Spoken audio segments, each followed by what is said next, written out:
दोस्तों, इंसानों द्वारा बनाए गए स्पेसक्राफ्ट को मार्स तक जाने में करीबन 6 से 9 महीनों का समय लगता है, जबकि लाइट इतनी डिस्टेंस को सिर्फ और सिर्फ 3 मिनट्स और 2 सेकंड्स में ट्रैवल कर लेती है।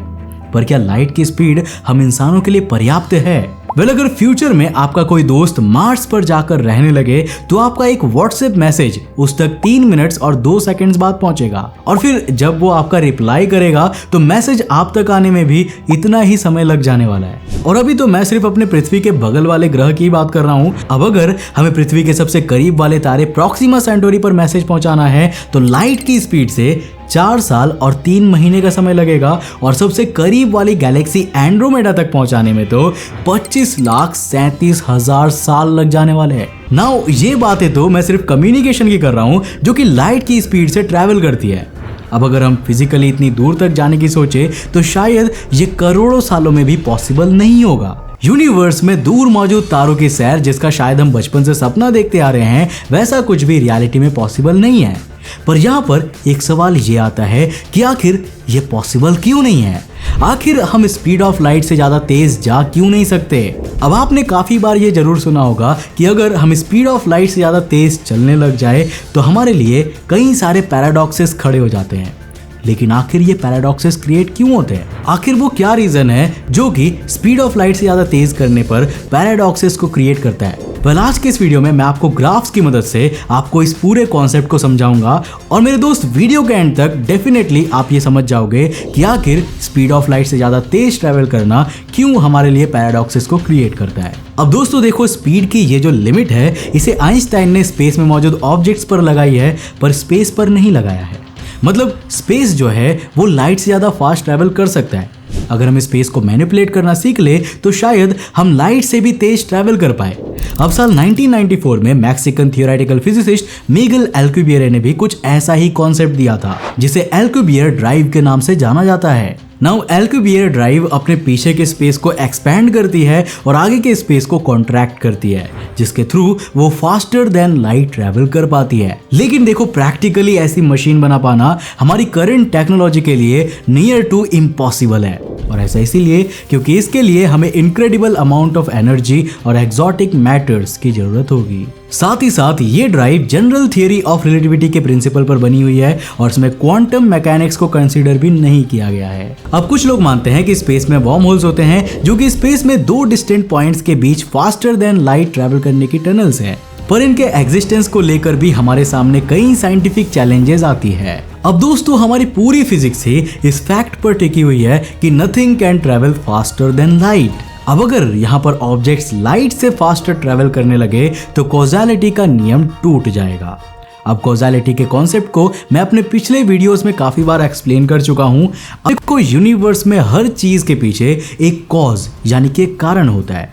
जैसे कि आप अभी मेरे वीडियो को देख पा रहे हो तो आपके फोन की स्क्रीन से लाइट जो है वो आपकी आंखों तक जाने में कुछ टाइम जरूर लगाती है। अब ये कुछ नैनो सेकेंड्स का टाइम हो सकता है या शायद उससे भी कम, बट टाइम लगता जरूर है। अब ये जो टाइम डिफरेंस है यही कॉज़ैलिटी है, और ये स्पीड ऑफ लाइट के कारण ही क्रिएट हो रहा है। मतलब सोचो कि अगर वो लाइट आपके फोन में से निकलकर आपकी आंखों तक पहुंच ही ना पाए तो फिर आप मेरी वीडियोस को देख ही कैसे पाओगे? तो यहाँ पर एक कॉज का निर्माण हो रहा है। अब कॉज़ैलिटी ब्रेक होने पर यूनिवर्स में कौन सा इवेंट पहले हुआ और कौन सा इवेंट बाद में हुआ, इसका ऑर्डर पूरी तरह से बदल जाएगा। समझ नहीं आ रहा ना? चलो इसको मैं एक ग्राफ की मदद से आपको समझाता हूँ। दोस्तों, हमारे ग्राफ के एक्स एक्सिस स्पेस को रिप्रेजेंट करती है और वाई एक्सिस टाइम को। नाउ इसे मिन्कोव्स्की स्पेस टाइम डायग्राम के नाम से जाना जाता है। अब ये जो कॉन्सेप्ट है हेरमैन मिन्कोव्स्की ने दिया था, जो एक समय पर एल्बर्ट आइंस्टाइन के टीचर भी रहे थे। अब अगर हम इस ग्राफ पर 45 डिग्री का एंगल बनाते हुए एक सीधा लाइन खींच दे तो ये लाइट की स्पीड से स्पेस में ट्रैवल करते हुए एक ऑब्जेक्ट को शो कर रहा है। अब इसको कहते हैं नल लाइन, और यही होती है सबसे फास्टेस्ट स्पीड की बैरियर। अब चीजों को नोटिस करो कि इस डायग्राम में नल लाइन स्पेस और टाइम दोनों के एक्सिस के साथ इक्वल एंगल बनाती है।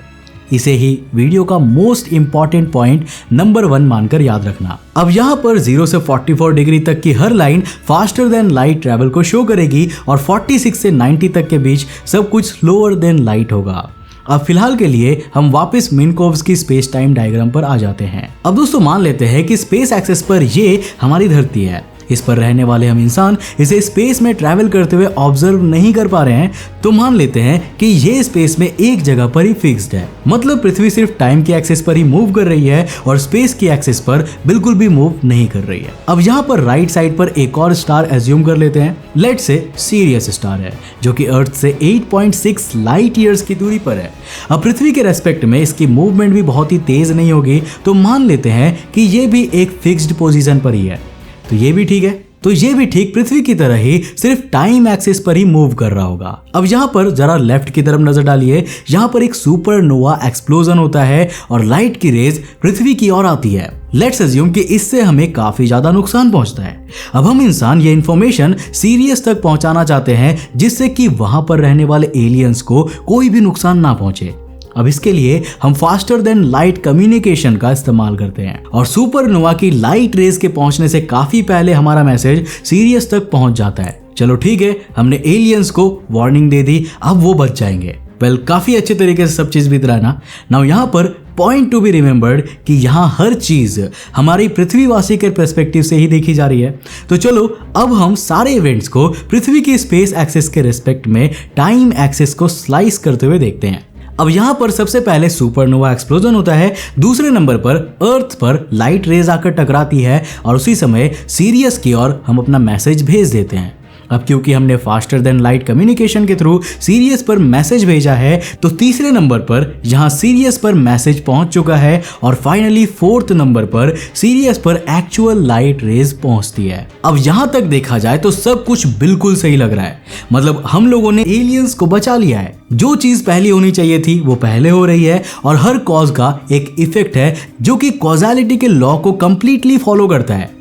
पर प्रॉब्लम तब शुरू होती है जब हम स्लोअर देन लाइट ट्रैवल करती हुई एक स्पेसशिप के पर्सपेक्टिव को भी इसमें जोड़ देते हैं। अब जरा गौर से देखना कि यहाँ पर क्या होता है।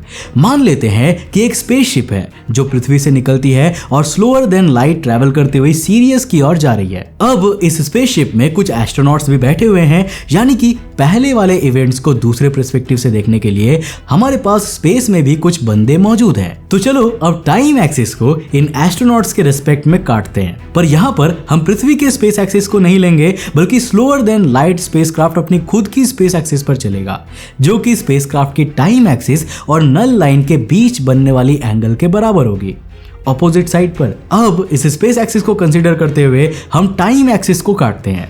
अब भाई यहाँ पर आप नोटिस करोगे कि सबसे पहले सुपरनोवा एक्सप्लोजन नहीं हो रहा है, बल्कि सबसे पहले सीरियस स्टार पर पृथ्वी से मैसेज पहुंच रहा है और दूसरे नंबर पर सुपरनोवा एक्सप्लोजन हो रहा है। अब तीसरे नंबर पर सुपरनोवा एक्सप्लोजन की लाइट रेज पृथ्वी पर पहुंचती है और फोर्थ नंबर पर ये लाइट रेज सीरियस पर पहुंचती है। मतलब कभी देखा है कि बैट्समैन शॉट पहले मार दे और बाद में बॉलर उस बॉल को फेंके? वेल, कॉजालिटी का नियम कहता है कि सबसे पहले कॉज होता है और फिर उसके बाद ही उसका इफेक्ट देखने को मिलता है।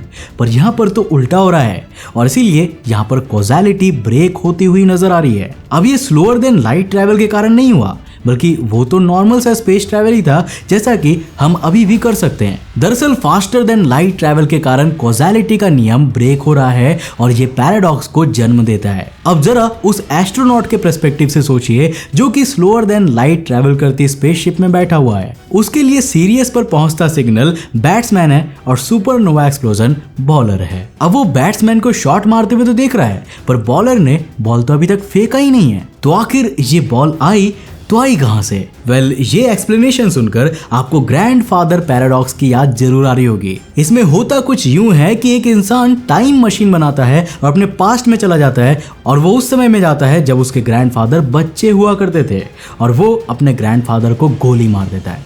अब दोस्तों, क्योंकि उसके ग्रैंडफादर की मौत बचपन में ही हो गई थी, तो वो कभी उसके ग्रैंडमदर से मिले ही नहीं।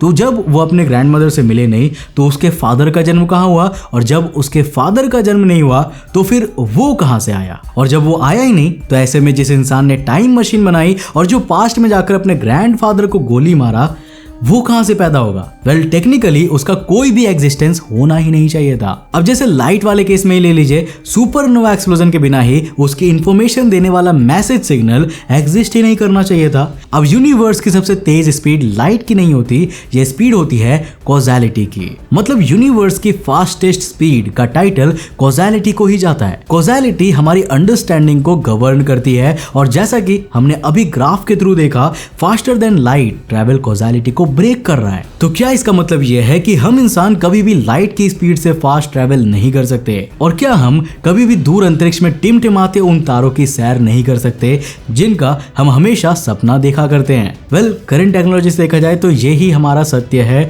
फास्टर देन लाइट ट्रैवल फिलहाल तो हमारे लिए एक सपना ही है। नाउ होपफुली आने वाले समय में हम ऐसा कोई तरीका जरूर खोज निकालेंगे जो हमारे इस सपने को हकीकत में बदल देगा। बाकी आप इसके बारे में क्या सोचते हो हमें नीचे कमेंट करके जरूर बताना। अब दोस्तों मुझे उम्मीद है कि आपको ये वीडियो काफी पसंद आया होगा। अगर पसंद आया तो इसे लाइक करने के साथ साथ अपने फ्रेंड्स के साथ जरूर शेयर करना और साथ ही साथ जाने से पहले इन वीडियोस को भी देख लेना, डेफिनेटली आपको पसंद आएंगे। मैं मिलता हूं आपको नेक्स्ट एपिसोड के साथ, तब तक के लिए बाय, जय हिंद।